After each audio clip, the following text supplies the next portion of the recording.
सुरक्षा होने के बावजूद केंद्र सरकार की पुलिस नहीं बता पाई कि नुपुर शर्मा कहां है, लेकिन आज अचानक नुपुर शर्मा का वकील सुप्रीम कोर्ट में याचिका डालता है, जिसको लेकर के सुप्रीम कोर्ट में जबरदस्त फटकार लगाई गई है। और ज्यादा जानकारी के लिए हमारे साथ मौजूद हैं मेरे सहयोगी साहिल नकवी। सुप्रीम कोर्ट से सीधा आपसे हम उनको जोड़ते हैं, क्योंकि इस पूरे मामले में लग रहा था कि दिल्ली पुलिस कहीं ना कहीं चूक कर रही है और नुपुर शर्मा पर कोई कार्रवाई नहीं हो रही है। तो सबसे पहले तो दिल्ली पुलिस को ही सुप्रीम कोर्ट ने कड़ी फटकार लगा दी है। आज सुप्रीम कोर्ट में कहे गए हैं, उनमें सबसे पहले ये कहा गया कि नुपुर शर्मा को सुरक्षा की जरूरत नहीं है, बल्कि नुपुर शर्मा देश की सुरक्षा के लिए खतरा है। सुप्रीम कोर्ट ने यह भी कहा है कि नुपुर शर्मा को टीवी पर ही आकर माफी मांगनी होगी।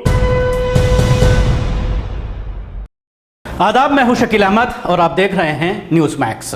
सुप्रीम कोर्ट से नुपुर शर्मा को लेकर एक बड़ी खबर आ रही है। सुप्रीम कोर्ट में पहुंची थी नुपुर शर्मा और अपनी याचिका में यह कहा गया था सुप्रीम कोर्ट में नुपुर शर्मा के जरिए कि देश में जितनी भी एफआईआर दर्ज की गई हैं, तमाम एफआईआर की सुनवाई दिल्ली में की जाए, एक जगह उन एफआईआर को मर्ज किया जाए, क्योंकि देश के अलग अलग हिस्सों में नुपुर शर्मा के खिलाफ एफआईआर दर्ज की गई थी, जिसकी वजह से उसको हर जगह पर कानूनी प्रक्रिया में पढ़ना पड़ रहा है, जिससे उसकी परेशानी जरूर हो रही है। आपको याद होगा कि अभी कुछ दिन पहले ही महाराष्ट्र पुलिस पहुंची थी सम्मन की तामील कराने के लिए, लेकिन वो यहां पर नहीं मिली थी और यह कहा गया था कि मालूम नहीं नुपुर शर्मा कहां है। सुरक्षा होने के बावजूद केंद्र सरकार की पुलिस नहीं बता पाई कि नुपुर शर्मा कहां है, लेकिन आज अचानक नुपुर शर्मा का वकील सुप्रीम कोर्ट में याचिका डालता है, जिसको लेकर के सुप्रीम कोर्ट में जबरदस्त फटकार लगाई गई है।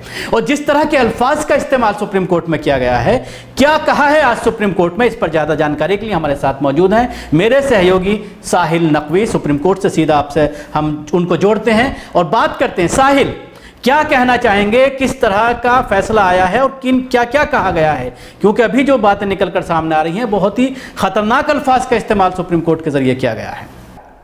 जी बिल्कुल, देखिए इस वक्त सुप्रीम कोर्ट से इस टिप्पणी को बहुत ही महत्वपूर्ण माना जा रहा है और बहुत ही सख्त लफ्जों में फटकार माना जा रहा है सुप्रीम कोर्ट की नुपुर शर्मा को, क्योंकि ये जो याचिका सुप्रीम कोर्ट में दायर की गई थी, इस याचिका में साफ साफ कहा गया था कि तमाम भारत में जो हमारे खिलाफ एफआईआर दर्ज हुई हैं इस मामले को लेकर, उन सभी एफआईआर को दिल्ली लाया जाए। इसके पीछे भी एक चीज समझी जरूर जा रही थी सुप्रीम कोर्ट के जरिए, जिसका संज्ञान भी सुप्रीम कोर्ट ने लिया, क्योंकि इस पूरे मामले में लग रहा था कि दिल्ली पुलिस कहीं ना कहीं चूक कर रही है और नुपुर शर्मा पर कोई कार्रवाई नहीं हो रही है। तो सबसे पहले तो दिल्ली पुलिस को ही सुप्रीम कोर्ट ने कड़ी फटकार लगा दी है और इस याचिका के जरिए निशाना सीधा सुप्रीम कोर्ट ने दिल्ली पुलिस पर साधते हुए फटकार लगाई और कहा कि दिल्ली पुलिस ने नुपुर शर्मा के लिए ऐसा लग रहा है कि जैसे लाल कालीन बिछाया हो, रेड कारपेट बिछाया हो। वहीं सुप्रीम कोर्ट ने कई ऐसी बातें कही हैं जो कि 10 पॉइंट ऐसे हैं जो हम आपको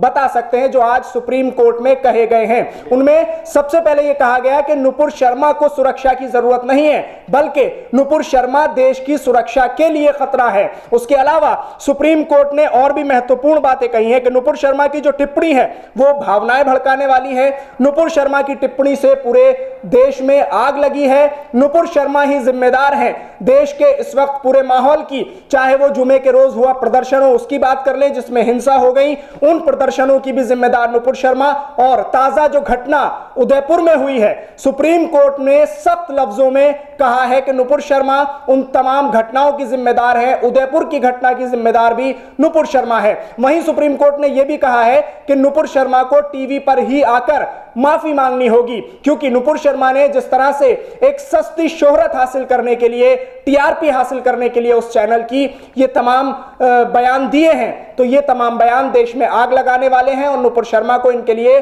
टीवी पर ही आकर माफी मांगनी होगी। इसमें सबसे महत्वपूर्ण यह माना जा रहा है कि जो कार्रवाई की मांग लगातार उठ रही थी, जिस कार्रवाई को आम जनता पूछ रही थी कि कब कार्रवाई होगी, उसको सुप्रीम कोर्ट भी पूछ रहा है कि क्यों नुपुर शर्मा को इतनी एफआईआर होने के बाद पुलिस ने अभी तक छुआ तक नहीं है। तो ये बहुत ही महत्वपूर्ण चीजें सुप्रीम कोर्ट से निकलकर आज सामने आई हैं। इसके अलावा याचिका को लेकर सुप्रीम कोर्ट ने क्या कहा है कि इसको क्या सुनने को तैयार हो गई है सुप्रीम कोर्ट। ये सारी टिप्पणियां तो की हैं, लेकिन उसके बाद क्या निर्देश दिया गया है नुपुर शर्मा को, और उसके बाद नुपुर शर्मा के वकील का इस पूरे मामले में क्या रिएक्शन था? देखिए, सबसे पहले तो ये जान लेना बहुत महत्वपूर्ण है कि नुपुर शर्मा को सुप्रीम कोर्ट ने यहां यह भी कहा है कि आपने जो अर्जी दायर की है वो सबसे पहले तो आप निचली जो अदालतें हैं उनमें जाइए, हाई कोर्ट में जाइए, लोअर कोर्ट में जाइए, जहां आपका मन हो। यहां से सुप्रीम कोर्ट के लहजे का जरूर अंदाजा लगाया जा सकता है कि गुस्से में सुप्रीम कोर्ट ने ये तमाम बातें कही हैं, क्योंकि अब तक जो प्रकरण पूरे देश में बना है वो पूरा सुप्रीम कोर्ट से छुपा नहीं है। चाहे वो देश में लगी आग हो या उदयपुर की घटना हो, वो तमाम सुप्रीम कोर्ट के संज्ञान में है। तो ये अर्जी जब सुप्रीम कोर्ट पहुंची तो सुप्रीम कोर्ट इस अर्जी को देखते ही गुस्से में आया और गुस्से में आकर सुप्रीम कोर्ट के जो जज हैं उन्होंने सीधे सीधे कहा कि आपको जहां जाना है आप जा सकती हैं, आप हाई कोर्ट जाइए, आप लोअर कोर्ट जाइए। लेकिन यहां से यही फटकार सुप्रीम कोर्ट से सीधी सीधी नुपुर शर्मा को लगी और यह भी कहा गया साफ लफ्जों में कि आपने माफी मांगने में देरी की है। तो उसके बाद क्या रिएक्शन था वकील का? क्या नुपुर शर्मा के जरिए जो आज याचिका डाली गई थी उसको वापस ले लिया गया है? जी बिल्कुल, सुप्रीम कोर्ट से इस याचिका को नुपुर शर्मा के जो वकील हैं उनके जरिए वापस ले लिया गया है, क्योंकि यह साफ हो रहा है कि जैसे ही ये याचिका सुप्रीम कोर्ट पहुंची है, इस याचिका के सुप्रीम कोर्ट में पहुंचते ही माहौल पूरी तरह से बदल गया। कहीं ना कहीं अगर कहा जाए तो नुपुर शर्मा को ऐसा लग रहा था कि जिस तरह से पुलिस उनका साथ दे रही है उसी तरह से कहीं ना कहीं उनको लग रहा था कि कोर्ट भी उनका साथ देता नजर आएगा, लेकिन ऐसा नहीं हुआ। उम्मीदों पर पूरी तरह से पानी फिरता हुआ नजर आया नुपुर शर्मा की, और पहले ही लफ्जों में सुप्रीम कोर्ट ने इस याचिका को खारिज तो किया ही किया, उसी के साथ साथ कड़ी फटकार भी नुपुर शर्मा को लगाई है, क्योंकि जो बयान नुपुर शर्मा ने दिया था उस पर सुप्रीम कोर्ट साफ कह रहा है कि यह बयान देश में आग लगाने वाला है। जैसा कि दिल्ली पुलिस ने नुपुर शर्मा को सुरक्षा दी थी, तो उस पर सुप्रीम कोर्ट साफ कह रहा है कि सुरक्षा की जरूरत नुपुर शर्मा को नहीं, आज देश को सुरक्षा की जरूरत है, क्योंकि खतरा नुपुर शर्मा को नहीं है बल्कि नुपुर शर्मा देश के लिए खतरा है। तो इस याचिका को वापस ले लिया गया है नुपुर शर्मा के जरिए, और अब देखना है कि नुपुर शर्मा इस पूरे मामले में हाईकोर्ट का रुख करेंगी या नहीं। बिल्कुल साहिल, बहुत बड़ी जानकारियां आपके जरिए दी जा रही हैं। मैं अपने दर्शकों को एक बार फिर बताना चाहूँगा, जिस तरह से साहिल अभी जानकारी दे रहे थे कि नुपुर शर्मा के वकील के जरिए जो याचिका डाली गई थी उसको वापस ले लिया गया है। तो इसके बारे में कुछ बताना चाहूँगा कि जब इस तरह की किसी केस में फटकार मिलती है, जब दरवाज़ा खटखटाया जाता है सुप्रीम कोर्ट का डायरेक्टली, और उसमें सुप्रीम कोर्ट उसमें इंटरवीन करता है और इस तरह की टिप्पणियां, बहुत ही सख्त टिप्पणियां की जाती हैं सुप्रीम कोर्ट के जरिए। जाहिर सी बात है दिल्ली पुलिस के ऊपर भी इस तरह की टिप्पणी की गई है कि दिल्ली पुलिस नुपुर शर्मा के लिए रेड कारपेट बिछा रही थी, यानी उसका स्वागत कर रही थी। और आपको याद होगा कि कई राज्यों की पुलिस आई उसको सम्मन तामील कराने के लिए, अरेस्ट करने के लिए, तो उसको गायब कर दिया गया और यह बताया गया कि उसका कुछ मालूम नहीं है। हालांकि केंद्र सरकार की तरफ से उसको सुरक्षा मुहैया कराई गई है, और सुरक्षा जब किसी को मुहैया कराई जाती है तो उनके सुरक्षा में जो गार्ड्स रहते हैं वो पूरी तरह से जानकारी देते हैं कि इस वक्त जिसकी सिक्योरिटी में वो लगे हुए हैं वो कहाँ हैं, उनकी क्या लोकेशन है। लेकिन जानबूझ करके उसको छुपाया गया। सम्मन तामील कराने के लिए 3 दिन तक महाराष्ट्र की पुलिस दिल्ली में डेरा डाले रही, लेकिन सम्मन तामील नहीं करा पाई। और उसके बाद अभी उदयपुर का जो मामला सामने आया था उसके बाद भी यह मामला दोबारा से उठा था, और सवाल यह खड़ा हुआ था कि अगर दिल्ली पुलिस ने नुपुर शर्मा को गिरफ्तार कर लिया होता तो शायद आज जो टेलर की हत्या हुई है वो आज जिंदा होता, उसकी हत्या ना हुई होती। या जो उत्तर प्रदेश के कानपुर में या और इलाकों में, प्रयागराज में जिस तरह से घटना घटी थी, 2 फ्राइडे को, 2 जुम्मे को जिस तरह का माहौल हुआ था, तो उसमें उससे भी बचा जा सकता था अगर समय रहते दिल्ली पुलिस ने कार्रवाई की होती। आपको याद है कि 2 दिन पहले जुबैर को गिरफ्तार किया गया, तीस्ता श्री तलवार को गिरफ्तार किया गया, और जुबैर को किस तरह के ट्वीट के लिए गिरफ्तार किया गया है वो आप जानते हैं। लेकिन नुपुर शर्मा के खिलाफ उससे भी गंभीर धाराओं में एफआईआर दर्ज होने के बावजूद पुलिस उसको पूरी खुली छूट दे रही है। केंद्र सरकार के अंदर में दिल्ली पुलिस आती है, इसीलिए शायद उसका बचाव किया जा रहा है। और नुपुर शर्मा को यह उम्मीद थी कि जिस तरह से सुप्रीम कोर्ट में बहुत सारे केसेस ऐसे हैं जो सरकार के पक्ष में फैसले आ रहे हैं, और उसी चीज का अंदाजा लगाते हुए सुप्रीम कोर्ट का दरवाजा खटखटाया गया था, लेकिन मामला उल्टा पड़ता नजर आया है। क्या कहेंगे साहिल, आपकी वकीलों से भी बात हुई होगी इस पूरे मामले को लेकर। सुप्रीम कोर्ट जो सख्त लहजा, बहुत ही सख्त लैंग्वेज का इस्तेमाल किया है, शायद इतिहास में मैंने पहली बार इस तरह की लैंग्वेज सुप्रीम कोर्ट के जरिए सामने आ रही है कि एक नहीं बल्कि 10 टिप्पणी की गई है नुपुर शर्मा को लेकर, और उसको बाकायदा देश के लिए खतरा बताया है, देश की सुरक्षा के लिए खतरा बताया है। तो क्या लगता है आपको कि अब दिल्ली पुलिस इस तरह की सख्त टिप्पणी के बाद हरकत में आएगी और एक्शन लिया जाएगा?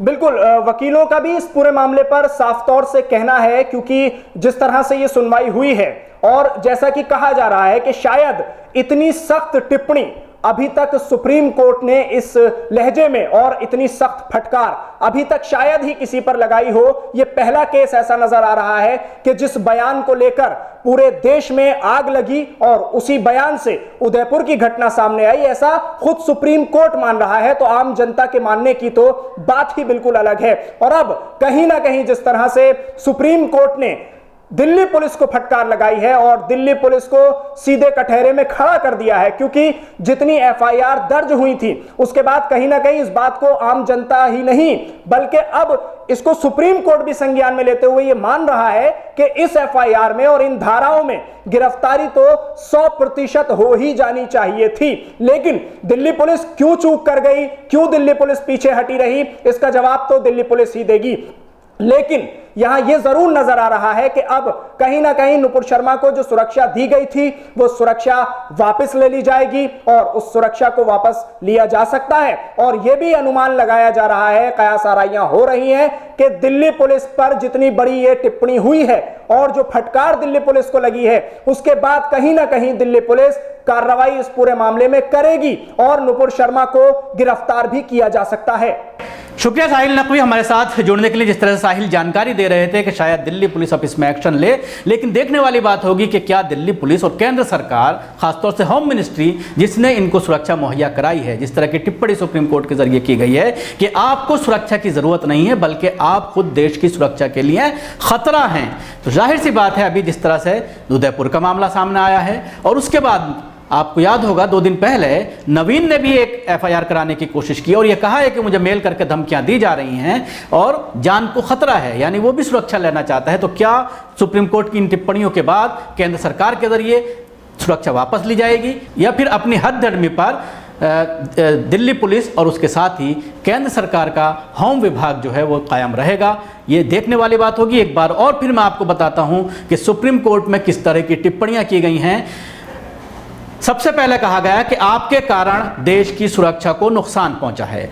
नुपुर की टिप्पणी भावनाएं भड़काने वाली हैं। आप सुनते जाइए, बहुत ही सख्त लहजा इस्तेमाल किया गया है सुप्रीम कोर्ट के जरिए।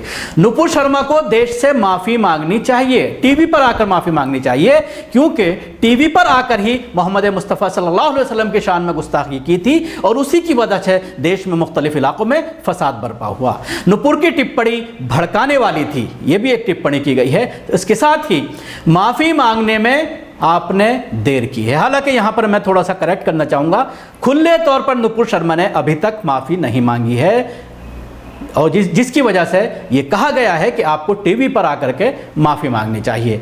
नुपुर ने माफी मांगने में बहुत देरी की है। सस्ते प्रचार और एजेंडे के लिए यह की गई है हरकत, ये टिप्पणी की गई है और ये बात शुरू से ही कही जा रही है कि बीजेपी के कुछ प्रवक्ता सस्ते प्रचार और हिंदू मुस्लिम करने के लिए, वोट बैंक हासिल करने के लिए, सरकारें बनाने के लिए, राज्यों में वोट हासिल करने के लिए, इस तरह की सस्ती लोकप्रियता पाने के लिए इस तरह की टिप्पणियां करते हैं और ये बात सुप्रीम कोर्ट ने भी आज उस पर मोहर लगा दी। देश में जो कुछ हो रहा है उसके लिए नुपुर जिम्मेदार है। बहुत बड़ी टिप्पणी है कि देश का जो माहौल इस वक्त खराब हो रहा है, खासतौर से उदयपुर वाली घटना के बाद जिस तरह से ये सवाल खड़ा हो रहा है कि नुपुर शर्मा को अगर गिरफ्तार कर लिया होता तो यह घटना ना घटती, तो यह एक बहुत बड़ी टिप्पणी सुप्रीम कोर्ट के जरिए। इसके अलावा कहा गया है कि पार्टी प्रवक्ता होने का मतलब यह नहीं है कि आप कुछ भी बोल दें। एक टिप्पणी और की गई है कि उदयपुर की घटना के लिए भी नुपुर शर्मा जिम्मेदार है। उसके साथ ही यह कहा गया है कि आप सुप्रीम कोर्ट मत आइए, आपको जहां जाना है जाइए, लोअर कोर्ट जाइए, हाई कोर्ट जाइए, लेकिन सुप्रीम कोर्ट आपकी इन हरकतों के बाद आपको कतई नहीं सुनेगा। नुपुर शर्मा के बयान से पूरे देश में आग लगी है। इस तरह के टिप्पणियों को दिल्ली पुलिस को लेकर के, दिल्ली पुलिस को फटकार लगाई गई, रेड कारपेट का इस्तेमाल किया गया दिल्ली पुलिस के जरिए, ये बात कही गई और दिल्ली पुलिस ने गिरफ्तार क्यों नहीं किया उसको लेकर कई तरह की टिप्पणी दिल्ली पुलिस को लेकर भी की गई है। तो ये थी सारी जानकारी जो हमने आज आपको पहुंचाने की कोशिश की, सीधे सुप्रीम कोर्ट से साहिल को जोड़ करके और एक एक पॉइंट पर आपसे बात की। इसमें जैसे ही कुछ और अपडेट होता है कि अब यहाँ से फटकार लगने के बाद नुपुर का अगला स्टेप क्या होगा, केंद्र सरकार के होम विभाग का क्या स्टेप होगा, दिल्ली पुलिस का क्या स्टेप होगा, इस पर हमारी नजर बने रहेगी। जैसे ही कुछ अपडेट आएगा तो हम आपके सामने फिर हाजिर होंगे। शुक्रिया। आपको हमारी कोशिश कैसी लगी जरूर बताएं। हमारे यूट्यूब चैनल को सब्सक्राइब करना ना भूलें। इसके साथ ही बेल आइकन जरूर दबाएं। धन्यवाद।